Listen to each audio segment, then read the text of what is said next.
Kemuliaan seseorang itu ketika terangkai antara ruh dan juga jasad.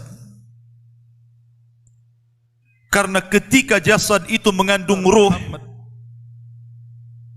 maka kita bisa lihat ketika mereka hidup di permukaan bumi. Sebagian mereka menggunakan pakaian dengan berbagai macam corak, kendaraan dengan berbagai macam merek, tinggal di rumah megah mewah dan mahal harganya. Tapi ketika ruh itu dicabut dari jasadnya, maka jasad itu akan masuk di bawah tanah dan tidak ada kemuliaan sama sekali. Makanya siapapun yang meninggal, apakah orang kaya, orang miskin, pemimpin ataupun rakyat, tetap saja pakaian mereka sama, putih, murah, dan akan dimakan cacing tanah. Ma'asyiral muslimin yang dimuliakan Allah Subhanahu wa taala. Dalam sebuah hadis disebutkan dari hadis Bara bin Azib radhiyallahu an, ketika Nabi sallallahu alaihi wasallam menunggu di mana sebagian para sahabat sedang menggali kuburan dan sedang dibuatkan lahat, disitulah Nabi sallallahu alaihi wasallam memberikan ceramah kepada para sahabat sambil menunggu kuburan itu digali. Kemudian Nabi sallallahu alaihi wasallam bercerita tentang bagaimana ruhnya seorang mukmin dan ruhnya seorang kafir apabila dicabut Allah Subhanahu wa taala lewat malakul maut. Kata Nabi sallallahu alaihi wasallam, apabila ruh itu dicabut, tabi'ahul basar, maka pandangan akan mengikutinya. Makanya setiap orang yang mati pasti melotot. Disitulah disunahkan untuk diusap dan ditutup supaya tidak menakutkan orang lain. Dan ruh dicabut itu dari mulut seseorang. Kata Nabi SAW, apabila ruh itu seorang mukmin, maka ruh itu akan dicabut dimulai daripada ujung-ujung jari tangan dan kaki. Kemudian pelan-pelan naik sampai ke tenggorokan. Dari situlah kemudian ruh keluar daripada lisannya. Kata Nabi SAW, keluarnya seperti air yang terakhir keluar dari botol. Anda bisa bayangkan, kalau seandainya sedang memegang botol aqua dan itu masih penuh airnya, kemudian kita tuangkan, tentu air itu akan sangat deras keluar. Tapi ketika dalam botol itu cuma satu tetes saja yang tersisa, tentu apabila kita tuangkan akan berjalan pelan-pelan. Kata Nabi SAW, ruhnya seorang mukmin itu ketika keluar seperti tetesan terakhir yang keluar dari mulut teko. Artinya pelan.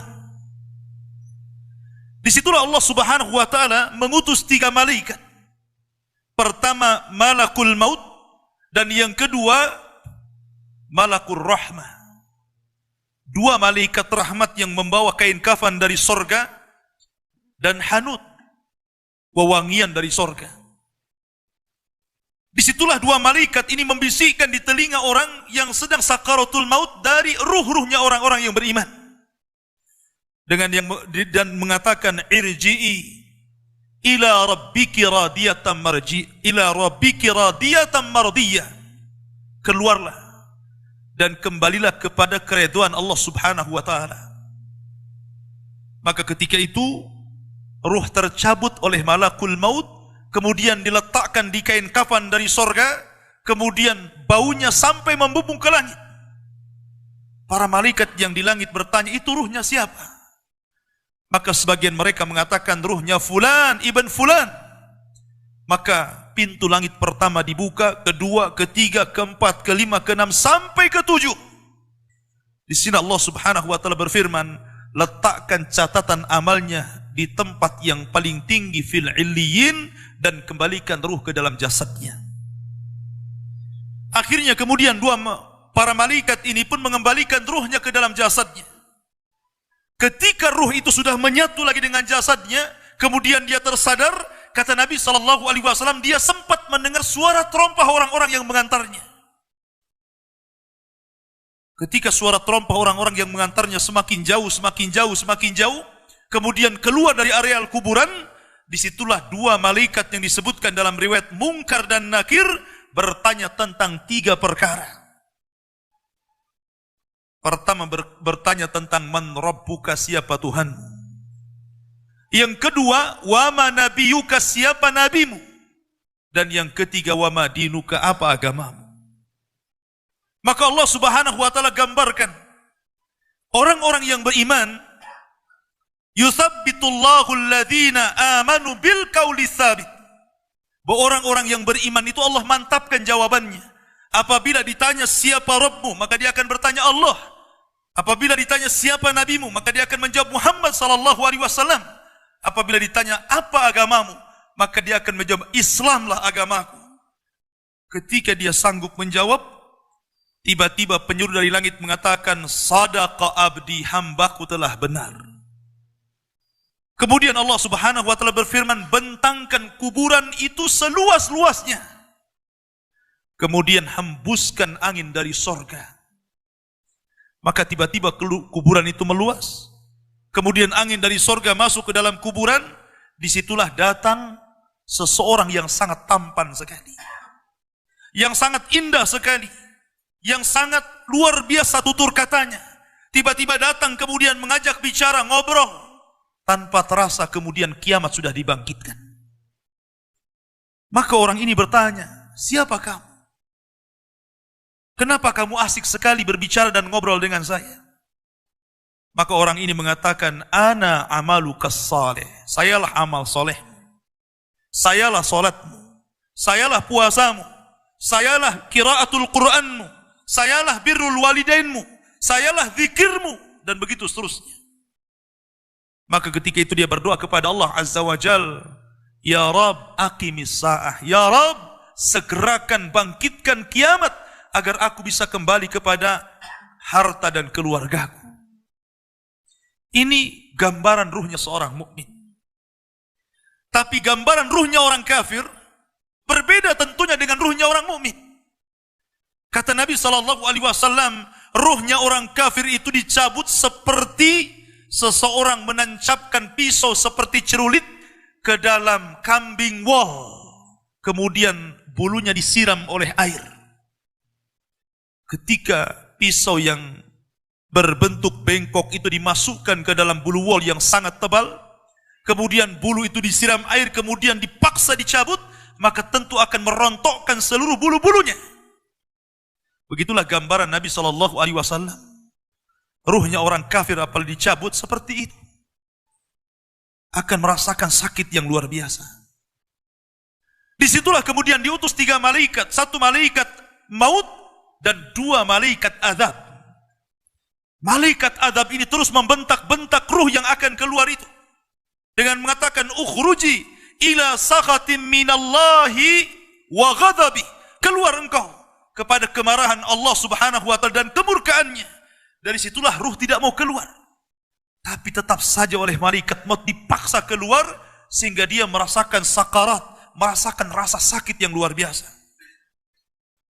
Maka setelah ruh itu dipaksa keluar, langsung kemudian malaikat azab memasakkan kain kafan dari neraka dengan bau busuk yang luar biasa sehingga satu pun malaikat yang di langit tidak berani mendekatinya. Akhirnya ketika sudah masuk ke dalam kain kafan berbau busuk itu, malaikat hanya bisa saling melempar satu dengan yang lainnya. Tidak ada yang berani mendekat. Disitulah Allah Subhanahu wa taala takdirkan dia tidak bisa naik ke langit. Jangan lagi langit kedua, ketiga, keempat, keenam sampai ketujuh. Langit pertama pun tidak dibukakan pintunya. Dan itulah isyarat Al-Quran. La tufattahu lahum abwabus sama. Wala yadkhuluna al-jannah hatta yalijal jamalu fi sammil khiyat. Bahwa pintu langit tidak dibukakan kepada mereka. Kalaupun dibukakan kepada mereka, mustahil dan mereka tidak akan masuk ke dalam sorga sampai ada cerita unta masuk ke liang jarum, kata Allah. Lihat bagaimana tersiksanya ruhnya orang kafir ini, ruhnya orang munafik. Maka ruh itu kemudian dijatuhkan dari langit, kemudian masuk lagi ke dalam jasadnya dengan kondisi sudah patah, kesakitan, ibarat Anda jatuh dari ketinggian. Disitulah tiba-tiba ketika sadar, dua malaikat Munkar dan Nakir sudah membentaknya. Man rabbuka, siapa Rabbmu? Dia hanya mengatakan ha la adri, aqulu kama qala an-nas wa fa'altu kama fa'ala an-nas. Aku tidak tahu, aku tidak tahu. Aku hanya mengatakan apa yang dikatakan manusia, dan aku hanya berbuat apa yang aku lihat manusia berbuat. Hanya taklid, ikut-ikutan. Maka dia pun dipukul setiap salah menjawab dengan gada malaikat yang kalau diletakkan di gunung Uhud, hancur gunung Uhud itu, kata Nabi SAW. Kemudian ditanya tentang siapa nabinya, tidak bisa menjawab. Kemudian ditanya tentang apa agamanya, tidak bisa menjawab. Maka ketika itu datangkan laki-laki yang jelek, laki-laki yang tuli, laki-laki yang bisu, yang hanya di tangannya palu yang siap memukul-mukul dia sampai kiamat dibangkitkan. Ma'asyiral muslimin yang dimuliakan Allah Azza wa Jalla. Ketika itu ada seruan dari langit, angkadzaba abdi, hambaku telah berdusta. Sempitkan kuburannya, bukakan pintu ke arah neraka, biar hembusan-hembusan neraka masuk ke dalam kuburannya. Dari sinilah Utsman bin Affan radhiyallahu anhu, seorang khalifah, apabila diceritakan sorga dan neraka, Utsman tidak pernah menangis. Tapi kalau diceritakan tentang kuburan, Utsman itu langsung menangis. Alasannya apa? Kata Utsman bin Affan, karena kuburan itu yang menentukan kemana arah seseorang. Kuburan itulah yang menentukan kemana arah seseorang. Apakah dia masuk ke dalam ashabun nar ataukah ashabul jannah. Makanya Umar bin Abdul Aziz rahimahullahu ta'ala, ketika dia ziarah kubur di akhir hayatnya, kemudian dia menangis di kuburan dan dikatakan, wa ma yubki ya khalifah, apa yang membuat anda menangis wahai khalifah? Kata Umar bin Abdul Aziz, fa ana la adri min ayyi fariqaini ana.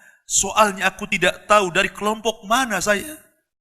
Apakah saya kelompok ahlun nar ataukah ahlul jannah? Apakah saya kelompok yang akan dimasukkan ke dalam neraka ataukah saya kelompok yang akan dimasukkan ke dalam sorga? Aku tidak tahu. Dari situlah dia menangis dan menangis orang-orang di sekitarnya. Ma'asyiral muslimin yang dimuliakan Allah Subhanahu wa taala. Oleh karena itulah ada satu tugas untuk mengingatkan kita kepada fitnah kubur yang berujung kepada azab kubur ataupun nikmat kubur. Sebuah sunnah yang sudah langka dijalankan manusia, yakni ziyaratil kubur. Kata Nabi SAW, kuntu nahaitukum ang ziyaratil kubur fazuruha fa innaha tudzakirukumul akhirah. Dulu aku larang kalian ziarah kubur, tapi sekarang ziarahlah kalian ke kuburan-kuburan kaum muslimin, karena itu hanya bisa mengingatkan kita kepada kematian dan hari akhir. Aqulu ma tasma'un, aqulu qawli hadza, innahu huwal ghafurur rahim.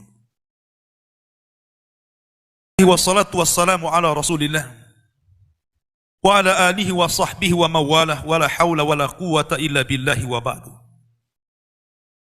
Kehidupan dalam kuburan jauh lebih panjang dibandingkan kehidupan di dunia. Nabi SAW bersabda, a'maru ummati baina sittina wa sab'in. Bahwa usia umatku itu hanya berkisar 60 sampai 70 tahun saja. Sedikit yang lewat 70 tahun. Kalaupun ada usia yang sampai 100 tahun itu sedikit sekali. Tapi kebanyakan di bawah 70 tahun, umumnya umat Rasul itu sudah meninggal dunia. Tetapi ketika orang masuk ke dalam kuburan, usia dia di kuburan sampai kiamat ditegakkan itu panjang sekali. Anda bisa bayangkan, orang yang meninggal sejak zaman Nabi Adam sampai hari ini kiamat tidak dibangkit-bangkitkan. Orang yang meninggal di zaman Rasul sudah 1440 Hijriah, itu dari hitungan hijrah Nabi SAW, sampai hari ini pun belum dikiamat-kiamatkan. Menunjukkan bahwa kehidupan kuburan jauh lebih panjang dibandingkan kehidupan dunia. Dari sinilah maka wajar seorang mukmin harus takut. Takut dengan kehidupan kuburan. Ma'asyiral muslimin yang dimuliakan Allah Azza wa Jalla. Tetapi para ulama mengatakan, Apakah orang yang mendapatkan azab kubur itu munqati atau mustamir? Terus menerus ataukah terputus? Kata para ulama, azab kubur itu hanya terputus dengan tiupan sangkakala Israfil. Maka ketika alamat-alamat kiamat besar, munculnya Dajjal. Kemudian Dajjal dibunuh oleh Isa bin Maryam. Kemudian setelah itu muncul Ya'juj dan Ma'juj. Ya'juj dan Ma'juj tidak bisa diperangi dan dibunuh kecuali diazab oleh Allah Subhanahu wa taala dengan dikirimkan ulat-ulat, itulah yang membunuh mereka. Kemudian Nabi Isa berdoa kepada Allah agar bumi dibersihkan dari mereka. Karena jumlah mereka banyak, 1:990 dari mereka dan 1 dari kita. Sehingga setiap dijengkal bangkai mereka, ada bangkai di sampingnya dan begitu seterusnya. Seolah-olah bumi itu hanya penuh dengan bangkai Ya'juj dan Ma'juj. Sehingga Allah kirim burung-burung sebesar unta, kemudian dilempar entah kemana. Baru setelah itu Isa hidup beberapa tahun, disitulah kehidupan yang paling indah. Karena bumi dimunculkan barokahnya. Sampai-sampai orang yang menanam sesuatu di tanah kering pun tumbuh dan subur. Baru setelah Isa bin Maryam meninggal dunia, kemudian manusia mulai menjauh dari agamanya. Setelah mereka jauh dari agamanya, diangkatlah Al-Quran. Sehingga tidak ada satupun tulisan di dunia, sehingga orang yang hendak membacanya kosong Al-Qurannya. Orang hendak mengeluarkan dari hafalannya, lupa hafalannya. Ketika itu manusia mulai terpecah menjadi dua, antara mukmin dan kafir. Di saat itulah, ketika mereka tertidur di malam hari, kemudian bangun di pagi hari, matahari tidak muncul. Ditunggu sampai duhur, matahari tidak muncul. Ditunggu sampai asar, matahari tidak muncul. Harusnya matahari terbenam, tiba-tiba matahari justru terbit dari arah barat. Kejadian matahari terbit dari arah barat itu cuma 1 kali saja. 1 hari. Baru 2 hari setelahnya muncul binatang dari perut bumi dan bicara. Kerjanya hanya menstempel orang mukmin dan kafir. Maka ketika itu Allah Subhanahu wa taala mengirim angin yang sangat dingin, membunuh orang-orang yang beriman dan membiarkan orang-orang fasik dan munafik. Membiarkan orang-orang munafik dan orang-orang kafir sehingga orang tidak malu maksiat di tengah jalan. Disitulah Allah Subhanahu wa taala kirimkan api berasal dari Aden Yaman. Api ini tidak membakar manusia tetapi menggiring sampai ke negeri Syam. Disitulah Nabi sallallahu alaihi wasallam bersabda, "La taqumu sa'ah illa ala syiraril khalqi." Tidak mungkin tegak hari kiamat kecuali tegak di atas manusia yang paling buruk. Ketika itulah Nabi sallallahu alaihi wasallam menceritakan bahwa Allah Subhanahu wa taala memerintahkan kepada Israfil untuk meniup sangkakala yang pertama. Disinilah adab kubur terputus. Karena ketika itu seluruh orang mati. Baik orang yang ada di atas bumi atau yang ada di bawah bumi, baik kalangan jin, baik malaikat, kecuali makhluk-makhluk yang Allah kehendaki saja, semua hancur. Dan Abu Hurairah radhiyallahu anhu menceritakan kehancuran bumi setelah tiupan sangkakala itu adalah 40. Bisa 40 hari, bisa 40 bulan, bisa 40 tahun. Yang jelas Allah hancurkan bumi ini. Allah luapkan lautan ke daratan. Allah jatuhkan bintang. Allah hancurkan gunung sehingga seperti kapas yang dihempas angin. Itulah yang disebut dengan kehancuran alam atau hari kiamat. Baru setelah kemudian bumi tidak bulat lagi, tapi bumi terhampar. Allah ganti bumi yang kita pijak dengan bumi yang baru. Itulah yang disebut dengan padang mahsyar.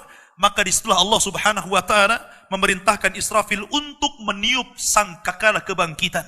Yang kedua kalinya Israfil pun kemudian meniup sangkakala.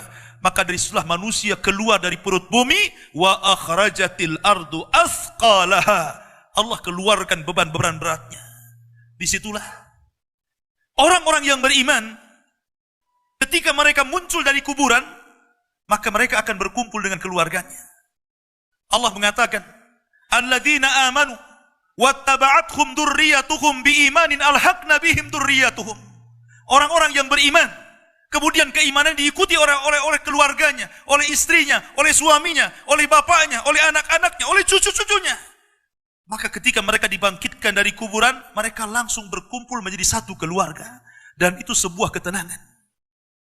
Tapi orang-orang di luar daripada beriman, mereka keluar dari perut bumi seperti dua binatang. Pertama Allah contohkan dengan laron yang berterbangan. Anda bisa melihat laron apabila berjalan atau berterbang di atas lampu atau di sekitar lampu, lihat bagaimana cara terbangnya. Mereka akan saling tubruk dengan kawan-kawannya. Karena pada hari itu, anak lari dari orang tuanya, suami lari dari istrinya, orang tua lari dari anaknya. Terkadang mereka bertubruk satu dengan yang lainnya. Yang kedua seperti belalang kal jaradil muntashir. Pertama seperti laron dulu, lari sana lari sini, yang dari barat ke timur, yang dari timur ke barat, yang dari selatan ke utara, yang dari utara ke selatan. Mereka kacau. Sehingga mereka mengatakan ya wailana man ba'athana mim marqadina. Celaka, siapa yang membangunkan aku dari tidurku? Tapi orang-orang yang beriman hanya mengatakan hadza ma wa'adar rahman wa sadaqal mursalin. Inilah janji Allah kepada kalian dan benarlah ucapan para rasul. Baru setelah itu dari padang mahsyar berteriak seorang yang Allah suruh untuk berteriak. Mulailah kemudian mereka teratur. Mereka terbang seperti belalang. Karena belalang itu kalau terbang maka akan teratur dengan koloninya. Maka mereka akan berjalan ke satu titik. Disitulah yang disebut dengan padang mahsyar. Mereka akan tinggal selama 50 tahun telanjang, kembali tidak dikhitan, tidak pakai sandal, matahari dekatkan 1 mil, keringat bercucuran. Tidak ada makan, tidak ada minum. Mereka berdiri 50 tahun. Sehingga akhirnya orang-orang saleh mereka berkumpul. Datang kepada Adam minta syafaat. Adam memberikan udzur, tidak sanggup memberikan syafaat. Kata Adam, datanglah kalian kepada Nuh, karena dia rasul pertama dalam Islam. Rasul pertama setelah aku. Maka mereka pun kemudian datang kepada Nuh. Nuh pun memberikan udzur. Datanglah kalian kepada Ibrahim karena dia Khalilur Rahman. Maka mereka datang kepada Ibrahim. Kata Ibrahim, aku tidak sanggup memberikan syafaat. Datanglah kalian kepada Musa karena dia Kalimur Rahman. Ketika mereka datang kepada Musa, kata Musa, datanglah kepada Isa. Isa pun memberikan udzur, tidak bisa. Seandainya kalian datang kepada Muhammad sallallahu alaihi wasallam itu lebih baik. Akhirnya mereka datang kepada Rasul. Rasul hanya mengatakan, analah, akan kucoba. Maka Nabi SAW menghadap Allah, kemudian sujud di bawah arasy, sampai akhirnya Allah datang dan mengatakan, irfa ra'saka ya Muhammad, sal tu'ta, wasma yusma, wakul yusma, washfa tushaffa. Wahai Muhammad, angkat kepalamu, bicaralah kau didengar. Bicaralah kau didengar, mintalah kau diberi, mintalah syafaat, aku akan kau berikan syafaat. Maka dari situlah Nabi SAW meminta 7 syafaat. Salah satunya, ya Allah selamatkan orang-orang yang mengucapkan kalimat la ilaha illallah. Selamatkan orang yang mengucapkan kalimat la ilaha illallah. Walaupun mereka sudah gosong, sudah menjadi abu di neraka, tapi mereka tetap bisa keluar dari neraka dengan kalimat itu. Ma'asyiral muslimin yang dimuliakan Allah, baru manusia kemudian berkelompok-kelompok ketika itu. Inilah yang disebut dengan al-iman bil yaumil akhir. Keimanan kita dengan hari akhir. Maka kita berdoa kepada Allah Subhanahu wa taala. Mudah-mudahan Allah Subhanahu wa taala menyelamatkan kita dari fitnah kubur. Oleh karena itulah maka ada amalan-amalan disebutkan para ulama. Salah satunya berdoa dalam salat ketika tasyahud akhir. Sebelum salam, kita disuruh untuk berdoa dan berlindung dari 4 perkara. Salah satunya dari fitnah kubur. Karena fitnah kubur inilah yang menentukan apakah Anda masuk adab kubur ataukah masuk nikmat kubur. Fitnah itu artinya pertanyaan 2 malaikat. Dan pertanyaan itu jawabannya bukan karena hafalan. Anda di dunia ditanya siapa Tuhan Anda, pasti Anda mengatakan Allah. Siapa Nabi Anda, pasti akan mengatakan Muhammad Nabi saya. Apa agama Anda? Pasti menjawab Islam. Tapi jawaban di kuburan bukan hafalan. Tapi jawaban itu adalah amalan yang membimbing kita. Yang mampu menjawab itu amalannya. Salat kita yang mampu menjawab. Puasa kita, baca Quran kita, zakat kita, birrul walidain kita. Itulah yang akan menjawab.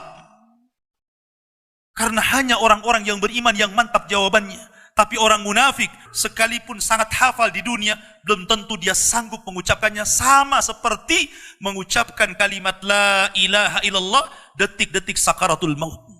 Kita lihat. Mengucapkan kalimat la ilaha illallah itu mudah. Tapi bagi orang-orang yang sedang sakaratul maut, kalimat itu susah diucapkan. Walaupun hanya itu saja kalimat yang sanggup diucapkan oleh orang yang sedang sakaratul maut, tetapi belum tentu orang bisa mengucapkannya. Karena bukan hafalan. Yang mengucapkan kalimat itu bukan hafalan, tetapi amalan dia. Makanya para ulama mengatakan salah satu alamat husnul khatimah ketika dia bisa mengucapkan kalimat itu, karena Nabi SAW mencontohkannya. Ketika detik-detik sakaratul maut, Nabi SAW mengatakan, La ilaha illallah wa innal mauta la sakarat. La ilaha illallah. Sesungguhnya kematian itu sangat menyakitkan. Kalau Nabi SAW saja sakit ketika meninggal, tentu di luar Nabi SAW lebih sakit lagi. Tapi ingat, sakitnya seorang yang beriman ketika ruh dicabut, itu awal merontokkan dosa-dosanya. Tetapi sakitnya orang-orang kafir ketika dicabut, itu awal dari azab dia sebelum masuk kuburan dan sebelum masuk ke dalam neraka. Ma'asyarul muslimin. Oleh karena itulah maka, jadikan dunia ini senjata. Dan senjata yang paling baik adalah doa. Jadikan dunia ini penjara. Karena memang kita masih di penjara. Anda tidak boleh tidak meninggalkan sholat, masih tidak boleh. Kita masih harus tetap sholat, zakat, puasa, haji, berbuat baik. Jadikan dunia ini penjara. Karena Rasul yang mengatakan, ad-dunya sijnul mu'min. Dunia ini penjara bagi orang-orang yang beriman. Kita harus terpenjara dengan ibadah. Tetapi orang-orang kafir itu sorga. Bagi mereka tidak sholat, tidak puasa, tidak zakat, itu sorga bagi mereka. Tapi orang-orang yang beriman, walaupun sesenang apapun Anda diberikan harta yang banyak sekalipun, tetap saja kewajiban sholat tidak boleh ditinggalkan. Tetap saja kewajiban zakat tidak ditinggalkan. Tetap saja kewajiban haji tidak boleh ditinggalkan. Walaupun Anda sudah jadi presiden sekalipun. Karena dunia ini penjara bagi orang-orang yang beriman. Sebab kalau orang sudah mati, tidak ada perbedaan apakah Anda presiden, menteri, rakyat, orang kaya, orang biasa, sama di kuburan itu. Dan tidak bisa dibanggakan kecuali